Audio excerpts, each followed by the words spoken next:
Just I have touched the basics of slopes for the benefit of our students who will be attending here. For them, the slopes, these are a gradient, actually expression of the gradient of a ground, and these are expressed mathematically in numbers like 1:1 or 1:2 as horizontal one with respect to horizontal and vertical axis. There is one horizontal and one vertical that gives you an angle when you join it. So empirically, the same slopes, they are expressed as gentle, moderate or steep. These are the expressions for the slopes. Natural slopes, the slopes can be of two categories especially. Natural slopes which are formed by the natural process of differential erosion like slope ground, hill slopes, cliffs. These are the natural slopes, and we have to assess as an engineering geologist. At times we have problems with the natural slopes, and with respect to the engineering structure we have to assess this also. And these are the other category which is mostly related with the infrastructure projects, and we come across these cut slopes. These are engineered slopes which could be in soils or intermediate geomaterials, that is the weathered profile, weathered rocks. These are intermediate geologic materials and the rocks. The topic here is regarding the stability of cut slopes. Generally, slopes, the soils are treated as homogeneous and non-equilibrium medium, and the failure mode is assumed to be circular in this. This is how the stability analysis is simplified, and the IGMs are also treated as soils as a homogeneous material and worked out accordingly. On the contrary, the rocks are a heterogeneous medium due to the presence of structural geological features, discontinuities, joints, faults, shear zones, and the influence of the stability of these slopes in a partial or a completely. So the analysis is considered for blocks that are kinematically permissible as evaluated by the Markland 1972 method or block theory of Goodman and Shea, or the rock slope engineering techniques described by Hoek and Bray 1981, which is normally we follow his principles these days, and Willie and Ma of 2004. They have worked largely on the kinematic stability of these rock cut slopes. So computer softwares now is listed for rock slopes and stability analysis. It shall be well validated and is widely used these days. This you see typically some cut slope failures in the Middle East region I am showing, because after these slopes which have been spent millions of rupees on the road cuts, and after 1 year or within 5 years you see the condition of these slopes. These are cut without any regard to the analysis, stability analysis or the methodical studies. What I am going to touch here is on these slopes and this you can see here, this is almost 1 meter gap. This has failed, this slope, just during the construction, hardly a few 6 months, just after 6 months. So these are the cases we have everywhere. This is just within 4 or 5 years, all these slopes, which is a concrete capping on the bench level, and all these have failed this. So this has happened with disregard to the systematic study or assessment of the slopes or the material on which you will be cutting. So this lecture, which is not, I am trying to cover the systematic approach which one should follow before you getting into slopes or excavation of the slopes. The significance of stability studies is the safety to life and property in the vicinity, long-standing performances with structural loadings and under earthquake conditions as well, and cost effectiveness and social, it has got large impact on socioeconomy also, and the prevent environmental degradations is and aesthetic look as well. So these are some typical types of classification of failures which you get in rocks, like circular failures when there is in highly jointed rock mass is there, then you normally don't follow any pattern of failure. That is, we take it as circular as a homogeneous medium and do the analysis for that. And this is second plane failure, then wedge failure and toppling failure. These are all you are aware of. So we will revolve our study along to detect the failure modes and do the analytical checks and design a slope for that. The factors controlling the stability of slope is the shape, geometry of the slope, groundwater, freeze and thaw, tension cracks, shear strength along discontinuities, earthquake and dynamic conditions, and excavation techniques. These are the controlling factors which affect the stability of slope. For example, I give you, this is a natural cliff. We construct some villas here over this. The stability of this cliff is very important. Even if you give a factor of safety of 2 or 3 for the building and this slope fails, if you are not taken care of it, the whole structure goes. All your factor of safety of 2 doesn't work here. What the factor of safety, what you are trying to achieve here by providing or stabilizing this slope, that matters the most. So under such conditions, you have to be very particular in your assessment. Similarly, this is another wall, the soil wall of a road which is being formed here, the soil wall, and this is the cut.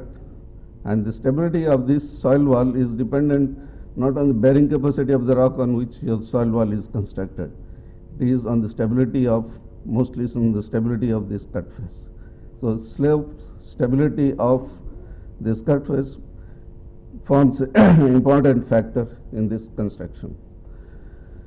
So the different techniques, how you approach the investigation before you plan for a rock slope, how you approach. So the technique involves systematic data acquisition and field tests using the techniques are Indian geological mapping, terrestrial photography of slopes, and slope mapping and slope characterization from terrestrial photo mosaics, then preparation of site-specific slope protection map, joint data acquisitions, the stereo analysis, then you have analytical checks. So these are the different geologic features which we'll be studying in this site and collecting the data with the help of a geological compass and the data. The parameters which will be driving at to achieve from the investigations is the rock mass properties like density, strength that you will achieve from, then the rock slopes, azimuthal direction of the slopes, envisaged cut slopes, then you have the rock structure discontinuity, joint set and characteristics like the azimuthal direction of discontinuity, joint directions, joints depend amount that is there, joint set characteristic with like persistence, spacing, aperture, opening, all these, and shear strength and C5 along with joint surfaces study or the profiles. Then this is of course the fundamentals which you get into, the shear strength determinations, this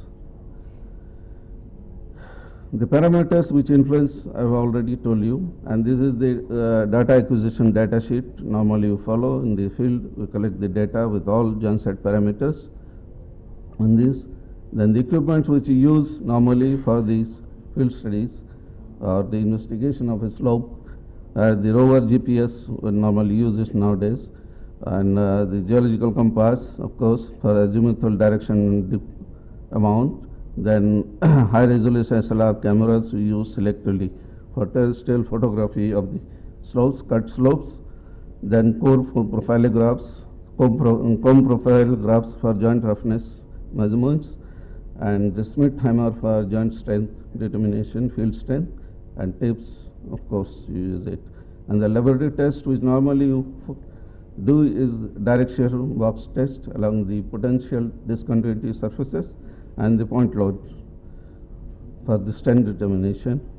Then the personnel involved in this such kind of investigations are engineering geologists or civil engineer, geotechnical engineer, geophysicists at times we take help of them, material engineers for doing the laboratory tests, and geophysicists, geologists of course is there, and for assessment giving any regional control of the geology, then surveyor of technicians for the field tests. We use the specialist softwares we use in this type of investigations are the AutoCAD, StereoNet, DIPS, RockPlane, SWitch, Rock Science programs like MS Photo Managers and things like that. Then the mapping work, this is how we have taken showing one field where we collect the joint data and data collection and all. Rock mass, intact strength, weathering, grade, so joint volume we calculate from the, and rock quality designations we assess from the joint volume. If you don't have drilling data, the joint parameters which collect all this. And for terrestrial photography, we do the follow the principle for carrying out the mapping of the cut slopes or high cut slopes. We use terrestrial photography which are scaled, and from that you can develop the maps. This is a typical example where it is was almost 1,000 meter cliff face where natural place. We are assigned to assess the stability of this, where you use the typical terrestrial photography with high resolution cameras from a distance of 2 kilometers. We've taken this slope photograph and mapped it.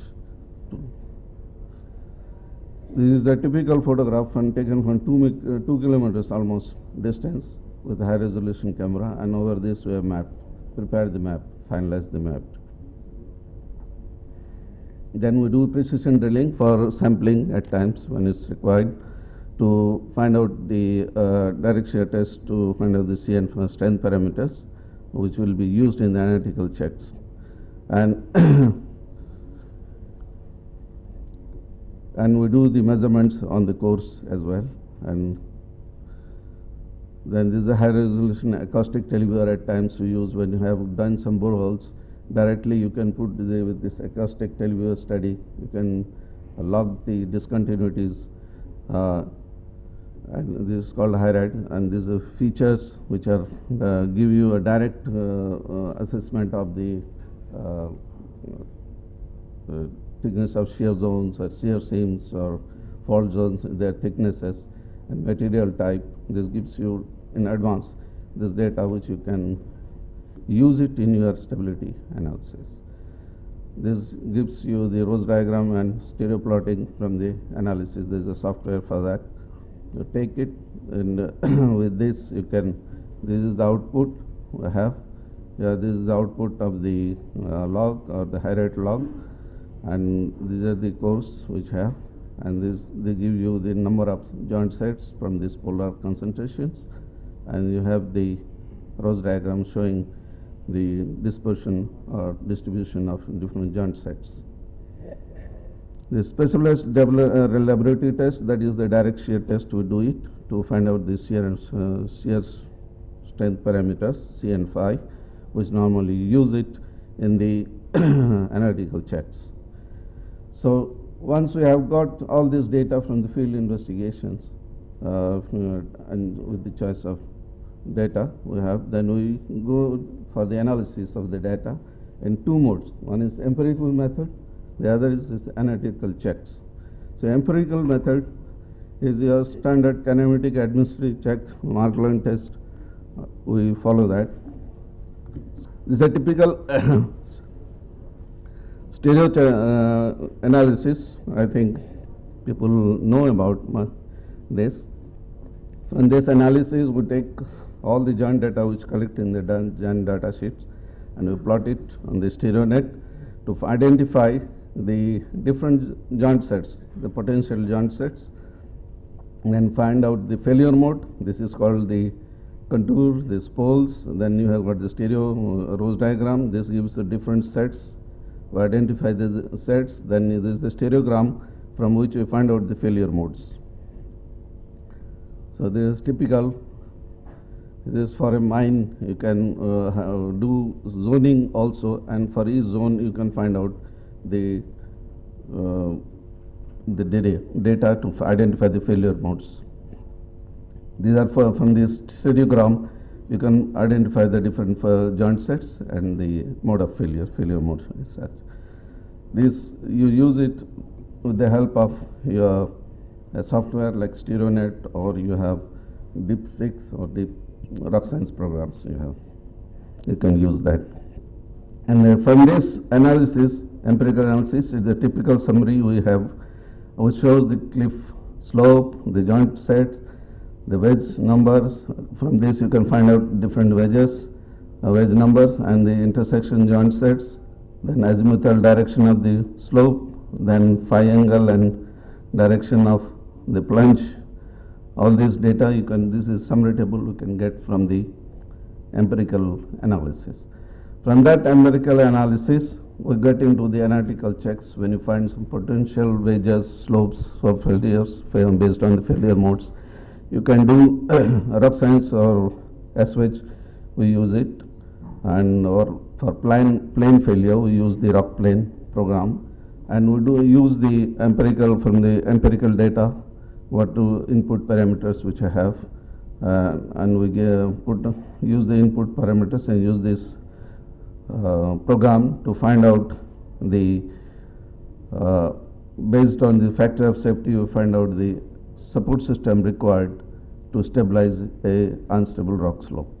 So these are the input parameters like slope height, slope direction and angle, failure plane angle, the shear strength parameters and failure plane, and surface tension cracks details, water pressures, then earthquake coefficient, horizontal and surcharge loads. If and all these are the input parameters for this program, and from that program when you have to manipulate actually the slope angle with respect to slope height, you have to manipulate and with slope angle to get a stable slope. And if the slope is going too flat, if you are not able to match it its site requirement, then we resort to the introduction of support system like rock bolts and shotcrete. These are in input parameters. From this we can check the sensitivity do a sensitivity analysis as well to check which parameter is the most sensitive for the stability of the slopes. So from that analysis, this is a typical summary of output we get from the analytical check. That is your the phi and then C, of course these are the input parameters, all this. Then from this basically what we try to get is the initial factor of safety, and to improve the factor of safety what is the support system required, and the support system shotcrete and rock bolt, what is the anchor force required is the main thing we identify from this. And based on this study then we get into the solution measures like your slope angle, then then of course we design a slope.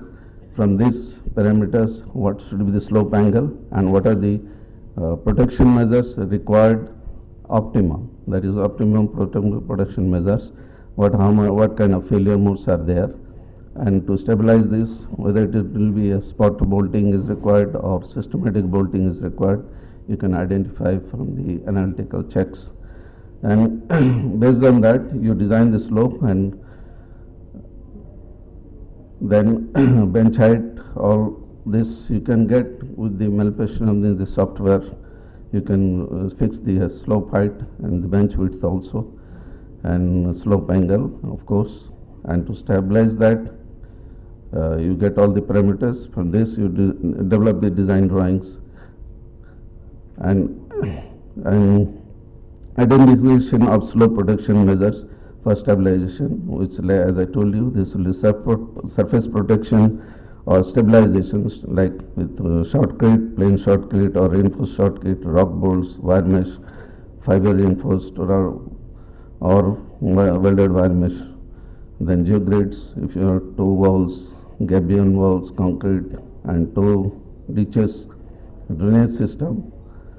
All this we can use it to specify in the design drawings. Then when you come into construction, normally when the excavation starts, one has to typical slope protection map. We developed this slope, of course, is a typical slope map I am trying to say, where all the major features have been mapped in a scale of 1:200. This was done manually, of course, this one, and in the last 20 years, whatever we have, this slope is almost 120 meters high, and this was mapped progressively from bench to bench with progressive blasting. And based on this slope map, this production map was developed, showing, identifying the windows where you should keep for drainage and where you should put the shotcrete and what thickness of shotcrete, there's a location of rock bolts and all that. This is a typical protection map which was developed for a hydroelectric project in Namda, for the Namda Sagar hydroelectric project. And this this has brought in a lot of savings. You see, with this analysis, earlier during the estimated project DPR, these slopes were of this order, this flat, and we have steepened the slopes with the systematic study and provided selective protection measures, and that has brought in over 25% of cost saving. So similarly, these are some typical sections showing what how the shotcrete and photographs showing shotcrete and different types of measures. If the slope is highly jointed, then you need not go for shotcreting every time. You can choose for a balancing between the slope angle and the protection measure, and put like these nets where these arresters, toe arresters, like nets, fences, where you can hold if anything time again it comes, or the rock blocks roll down, but not of big size. It should be of small size blocks if it comes. These are some typical slope maps and slope protection maps which were developed earlier and used. And this is the slope map which we prepared from textile photographs, and this is the protection map which was given to them based on the textile photography. So these are some projects we have completed. This is of course, this Jabal Akhtar project I will come in the afternoon. There is a paper on this. This is a very interesting project of resort villas sitting on 1,000-meter high cliff faces. The stability of the cliff face was the question, and there was a lot of alternatives that were thought for this, but we chose for textile stereophotography we used to solve the problems and systematic studies. And this is another same typical natural cliff on which the number of buildings or structures, villas and towers are to come. So we did analysis for this, and this is typical, I said, the soil wall for roads where it's sitting on the hilly terrains in the natural slopes, and the stability of these slopes is more important, as I told yesterday. So we did earlier how we approach the systematic studies which have carried out. Similar, these are for natural cliffs, and these are for cut slopes.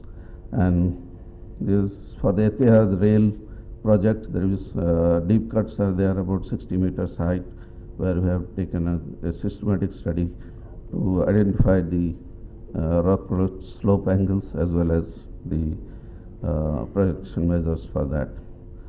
So So this is one in Dr. Mecca, Ahmed, Jabal can you please Akhtar Kaaba. conclude? Yeah, it's fine. It's final. Okay. Yes. Thank you very much. Oh, thank you so much for sticking to the time frame. Thank you. Gentlemen, we can have one question. I mean, there's a time of 5 minutes available. Please. One short contribution and one question. Generally, geoengineering applications in slope assessments, mostly two types of failure are missed, and also you missed them. In heavy joint rock mass, deep-seated circular failures and also multiplanar failures. For example, the deepest mine, open copper mine in United States, Utah, Kennecott mine, failed when it reached about 1.5 kilometers deep. It's although it's not explained on the website, it's a very important failure. The question is, you didn't mention the back analysis, because the best laboratory is the future is nature itself. May I learn your opinion on back analysis in slopes of assessments? Yeah, if you have any pre-existing failures in the area around where you are going to investigate or put your like roads, develop your roads or go for construction of roads, or any deep cuts are there, if you have got any failures available pre-existing, you can take the help of those parameters from this slope and do a back analysis and use it for the forthcoming or future coming slopes in that area. Of course, back analysis gives a lot of control in the analysis. Thank you so much, Dr. Ahmed, for a very interesting presentation. Thank you.